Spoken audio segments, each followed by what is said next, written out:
Well, guys, we are out in the boat right now, and I'm sick as a dog. I've been running over 100-degree temperature. I was 102 last night, 101 this morning. I did fish the Tuesday tournament yesterday, but I felt like shit and did really poorly there. I don't even know if I'll share that footage, but I have a tournament this weekend at a kind of a change of venue. We're going to be heading out to High Rock, which is definitely one of my favorite lakes in the Piedmont. So I'm going to hopefully rally and try to practice tomorrow.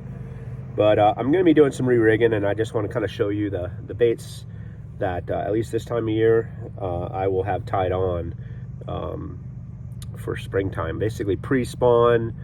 I don't know what the water temperature is there, but I suspect it's not as far along as it is on Norman, and Norman really doesn't have the brevity of the fish have not spawned. So I think there's another week or so before we'll really see it. So I'm preparing for a pre-spawn bite, and we're just going to kind of go through some of the setups that I use on High Rock.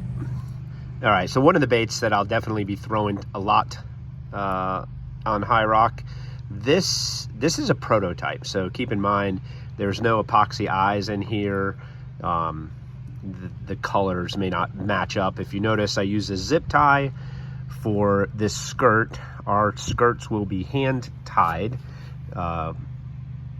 in the production version, but this is our Recon bladed jig. This is a 1/2 ounce, and you can see it has both a concave and convex blade surface along with our patented clasp that allows us to circumnavigate the whole Z-Man patent. You're going to notice on this head right around the eyebrow, that's where the blade is actually striking that tungsten head, so it makes a lot of noise. Now I've equipped this spring crawl color with our orange crush colored Cyclone. This is a creature bait that we make, and it just, you can see how it's connected here. These two claws are connected. You can separate them or leave them connected as a chunk, or to basically create as much action as you want. So it can be a single piece chunk, or in the case here I've got them as two separate claws, and it just creates a lot of displacement, and it's got a great surface for skipping this bladed jig. So that's why I like that big chunk trailer on there. I know a lot of guys like something small that doesn't do a lot, but I personally like a bigger chunk just because it does make it easier to skip under docks. So that Recon will definitely be in rotation in practice and in the tournament. All right, guys, this is one of my favorite setups, and what I've got is a heavy action flip and stick, 30-pound braid to a swivel. And then I've got 20-pound fluorocarbon. Now, this fluorocarbon tied a Palomar knot onto a 3/0 heavy wire EWG. I think this is a VMC Ike approved heavy wire EWG hook. And I've got our baton, and then below that, about 8 inches, I have a 1/2 ounce cylinder drop shot weight. This is called a power shot, and essentially I'll throw that into buck brush, and it'll allow me to have a drop shot like presentation, but I'm still going to get those fish out, where a lot of the guys that are fishing a drop shot around that buck brush, they're liable to break off. So this allows me to have heavy gear, but still give that cool presentation. And that's a little trick that I use quite often on High Rock, and it is highly effective and probably seldom used. Of course, my bag would be remiss without a Texas rig. However, I do things very differently than a lot of guys in the early season. They're throwing, lighter tackle. I'm throwing a 1 ounce, this is a Riot tungsten chip proof weight with a bobber stop holding it in place. And then I've got a 4/0 EWG, and I do prefer the EWG for this creature bait. This is our Vigilante. It creates a lot of noise. Of course, I detach the side appendages so they can flap, but essentially you have 8 moving appendages on this thing. It replicates a lizard or a newt, but the bass this time of year really hate this bait, and by hate it I mean if it gets anywhere near them, they tend to just absolutely smash it. So it has become one of my favorite spring breaks and is probably the biggest sleeper we have in our lineup for sure for creature baits, but arguably one of the best. So again, 4/0 EWG, that's a heavy wire EWG with a 1 ounce chip proof tungsten weight, and pegged, definitely pegged. I just find that pegged weights go through brush a lot better than unpegged weights. So since we're going to be fishing a lot of buckbrush and other, you know, I guess structure, I definitely prefer that pegged weight. But the 1 ounce weight just gets reaction strikes that the smaller weights sometimes just don't. All right, guys, in case you were wondering if I throw stuff other than Riot baits, you know, we're a small company. We don't have everything. So there are other baits I throw, and certainly we don't have a fluke. So a big fluke on a 1/16 ounce, I think this is an 8/0, 1/16 ounce hook, but this is a giant, I guess it's like a 5.5 inch bait, might be 6, I have no idea, but it's a bigger fluke, heavily salted, and so I'll throw that sometimes when they're suspended and chasing bait up on the shoreline. Got a buzz bait on just in case, although I might switch this out for our Ronin topwater crankbait. I'm sorry, topwater bait, simply because I can work it slowly, and sometimes, you know, leaving it above these bass will get bites.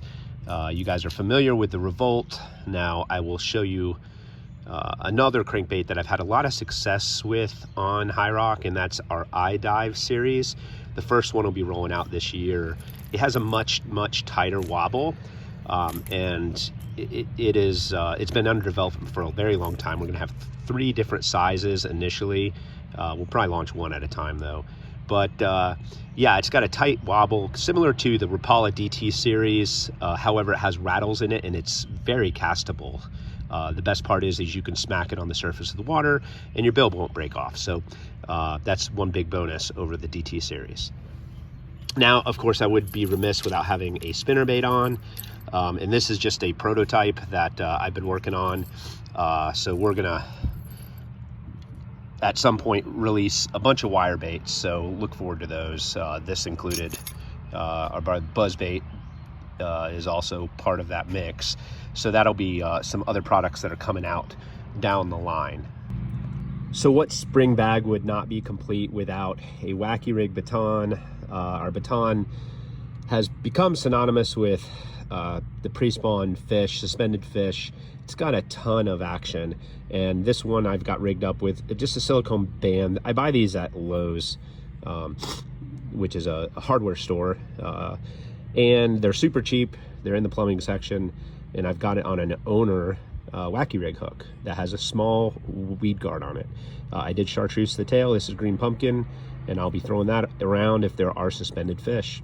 This is our minima jig. Obviously you can see this one's been through it. Same jig I've been throwing on Norman, tungsten minima. So small profile jig. I've got it rigged with a tantrum and orange crush. This particular color is Alabama crawl, and it's just a mixture of brown, green pumpkin, and some orange. So, you know, those crawfish have still got kind of an orange hue to them this time of year. So it definitely matches the hatch, so to speak. And yeah, that's for working cover quickly. I find a jig is a fantastic bait this time of year. So obviously I'll have that rigged up as well. Guys, here's another bait that I'll be throwing around a little bit. This is the Zal Dangerous swim bait by Bass Mafia, aka Guggen. Most people don't know that Bass Mafia is owned by the same parent company that owns Guggen and Biospawn and a bunch of others. This is a ripoff, a complete ripoff of the Mega Bass. And I'm not a big fan of ripoffs, but it's a little cheaper than the Mega Bass, and it was available.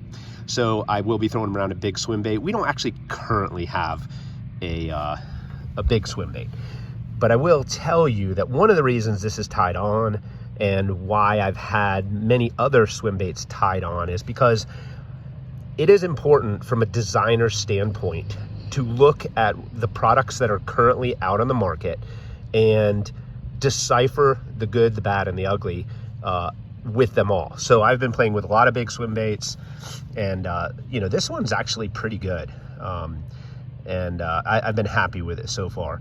I've got it rigged on an 8/0 with, I think this is a 1/4 ounce belly weighted swim bait hook. Hookup ratio is fairly decent, but a lot of times they just follow it out. But anyway, it's fun fishing these things if you haven't, guys.